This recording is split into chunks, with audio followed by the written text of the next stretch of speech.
Bé, bon dia a tothom, gràcies per venir aquí al Perelló, el poble de la mel, i com no ha de ser d'altra manera, venim a defensar els interessos d'una de les nostres indústries principals, l'apicultura. Aquí al Perelló se fa el 40% de la mel de tot Catalunya, i l'apicultura al nostre poble és algo molt més que un pot de mel. Al nostre poble l'apicultura és la identitat, és part de l'economia i a part també patrimoni ambiental. Però el sector de la nostra mel, de la mel catalana, està en perill. I està en perill per l'acord que ha fet la Unió Europea en Ucraïna, que els deixa importar uns 35.000 tones de mel cap a Europa, cosa que fica en perill la nostra indústria, com hem dit abans. Una mel d'una procedència dubtosa, una mel que arriba al nostre país i a la Comunitat Europea sense uns aranzels que s'han d'aplicar per ser més competitiva, i una mel que no passa ni els controls i, com el que hem dit, que triangula, que és la porta d'entrada de la Xina cap a Europa. Per tant, des d'Esquerra Republicana hem presentat, i de la mà del senador Jordi Gaseni, una moció per revertir tots aquests problemes que poden afectar i que de fet afecten a la nostra apicultura. Uns problemes, com hem dit, sanitaris, ambientals, laborals i a la vegada de qualitat, perquè el que fa és entrar una mel que no respon absolutament en res als estàndards de qualitat que tenim nosaltres al nostre país i que fan amb tant d'esforç tots els nostres apicultors, i evidentment els apicultors també del Perelló. L'únic que demanem no són avantatges, l'únic que demanem és justícia, justícia per competir en igualtat d'oportunitats, perquè al final que hi hagi unes desavantatges de cara a la nostra mel és perjudicial per a tot el sector. No res, nosaltres aquí al Perelló, i jo com a alcalde i el nostre equip de govern, seguirà alçant la veu de cara a aquesta injustícia i per ajudar a tot el nostre sector de l'apicultura aquí al Perelló. I ara, sense res més, li passo la paraula al senador per a que us pugui explicar millor. Gràcies, alcalde. Bon dia, tingueu. Com explicava l'alcalde, de la mà de l'alcaldia i de la mà també de tot el sector primari, en aquest cas que afecta a l'apicultura del Perelló, de la Cala de les Terres de l'Ebre, de tot el país també, perquè el problema és del nostre país. Avui volem alertar d'una decisió que pot tenir conseqüències molt greus al sector apícola català i europeu, i també explicar aquesta iniciativa parlamentària que hem registrat per a revertir aquesta situació. Des del Perelló denunciem que la proposta de revisió de l'acord de lliure comerç entre la Unió Europea i Ucraïna, que preveu multiplicar per 6 la quota d'importació de mel procedent d'Ucraïna i, a més, sense aplicar cap arancel. Això suposa passar de 6.000 tones anuals, les actuals, de mel d'Ucraïna, a les 35.000 tones, és a dir, un increment bestial, un increment de més del 580%.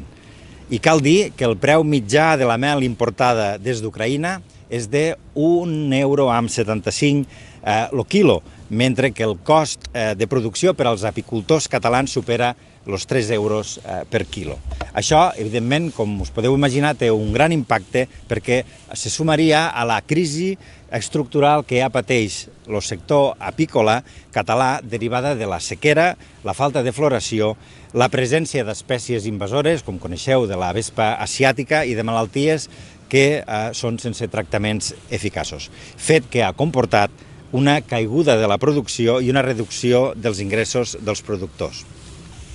Això, que quedi clar, que estem parlant d'esta mel d'Ucraïna, però que no vol dir en cap cas ni una falta de solidaritat amb aquells ciutadans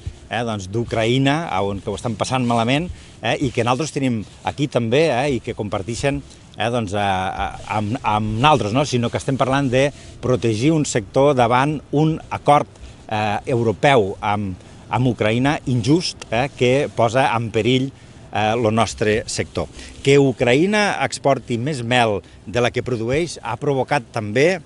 algunes denúncies de que la Xina estaria utilitzant Ucraïna com una porta per entrar la seva mel al nostre mercat europeu, eludint així controls sanitaris i fitosanitaris que imposa la Unió Europea. Es podria estar davant d'una situació de risc alimentari per l'entrada de mel que no ofereix ni garanties de traçabilitat ni de qualitat i, el més greu, tampoc de seguretat alimentària. Malauradament, el govern espanyol no està defensant com caldria el sector apícola català davant les institucions europees. Per això, des d'Esquerra Republicana hem registrat una moció al Senat on demanem, primer, que el govern espanyol defensi davant de la Comissió Europea i el Consell d'Europa que no es pot aplicar un augment del contingent d'importació de mel ucraïnesa sense aranzels, si prèviament no s'ha fet una avaluació de l'impacte econòmic i ambiental que tindrà per al sector apícola europeu i català. Segon, també demanem que de manera immediata s'apliqui un mecanisme de salvaguarda que permeti suspendre o limitar el contingent de mel procedent d'Ucraïna si es constata una caiguda de preus en origen, una pèrdua de renda o un risc de substitució del producte europeu per producte importat.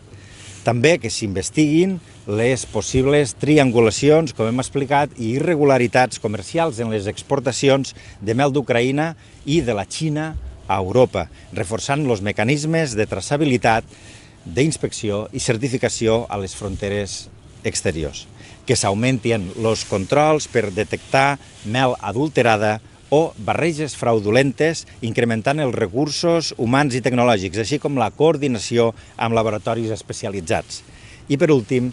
defensar davant la Unió Europea la implementació de clàusules de reciprocitat, les famoses clàusules mirall, assegurant que les importacions de mel ucraïnesa compleixin els mateixos estàndards sanitaris, ambientals, laborals i de qualitat que s'exigeixen als productors de la Unió Europea. En resum, tot això que hem explicat, per tant, des d'Esquerra Republicana denunciem que el govern espanyol i la Unió Europea volen permetre un augment desmesurat de la importació de mel procedent d'Ucraïna, mel que, a més, com hem dit, no pagaria aranzels. Això significa una competència deslleial cap al sector apícola català que ja està patint els darrers anys una crisi forta i estructural. A més, pot posar en risc la seguretat alimentària per la manca de controls de traçabilitat del producte i arribada de mel fraudulenta. Des d'Esquerra Republicana rebutgem la revisió de l'acord comercial entre la Unió Europea i Ucraïna per l'augment d'importacions de la mel. Per això hem registrat, com dèiem, aquesta moció al Senat per exigir al govern espanyol accions per defensar els apicultors catalans.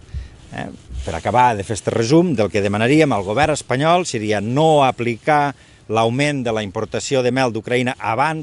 si abans no s'ha avaluat l'impacte que tindrà sobre els productors europeus i catalans, activar mecanismes de salvaguarda, suspenent o limitant la importació de mel per protegir els preus i la renda dels productors europeus, investigar els fraus comercials i les triangulacions de les exportacions de mel procedents d'Ucraïna i, com hem explicat, possiblement també de la Xina, i reforçar els controls per detectar que aquesta mel importada no estigui adulterada i no hi hagi risc per a la seguretat alimentària. Per acabar, el que hem dit i el que patim amb aquest sector primari, amb molts dels nostres productes, aplicar les clàusules de reciprocitat. No se poden acceptar importacions de mel que no compleixin els mateixos estàndards que s'estan exigint als productors de mel aquí. I davant aquesta passivitat que veiem del govern espanyol, exigim que defensi el sector apícola català davant la Unió Europea i aplicar les accions immediates com les que portarem des d'Esquerra Republicana al Senat, en búsqueda, com fem sempre, d'estos consensos que han de fer possible que els responsables polítics, en aquest cas el Ministeri, puguin anar a defensar el nostre sector primari, en aquest cas avui parlem de la mel,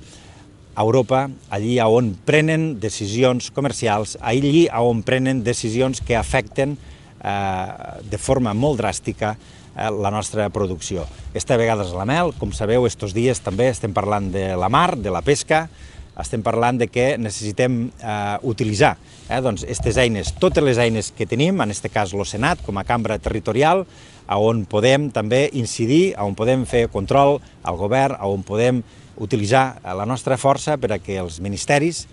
puguin actuar davant aquells que tenen la responsabilitat de prendre decisions.